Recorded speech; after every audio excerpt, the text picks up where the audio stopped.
Ms. Lindsay Thompson is a 15-year educator. She teaches 10th through 12th grade English at Fort Osage High School in the Fort Osage School District. Ms. Thompson discovered her love of teaching her first year in a double-wide trailer with no intercom, phone, or email. The day was September 11th, 2001. As traumatized students entered her classroom crying and desperately wanting to contact parents, asking questions, desperately needing answers, she knew Julius Caesar wasn't going to capture their attention that day.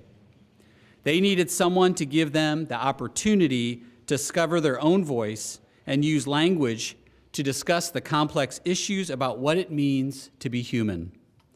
Ms. Thompson says that listening to students find their voice and the confidence to tell their stories is awesome. But their voice in a story isn't the reason that she assigns an essay, or even the reason that she's a teacher.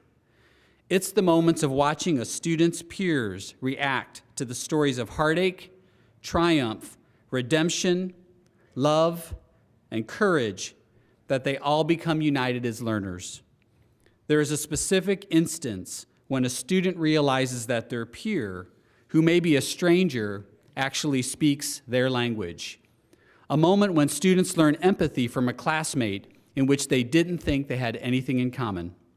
A split second when teenagers realize the pain and the heaviness some of their classmates carry in their hearts. These moments materialize in the wiping of a tear, a nodding of a head, a hug, or even a simple handshake or fist bump. Language, literature, and writing brings us all together. They encourage us to have compassion, empathy, and love. And love, above all things, is the reason Ms. Thompson is a teacher.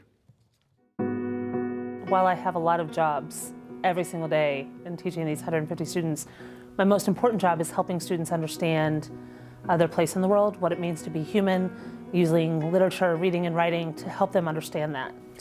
I want students who are graduating today to know that their voice is valued. They are teenagers, but they are so capable of influencing their local communities and the global communities in fantastic ways.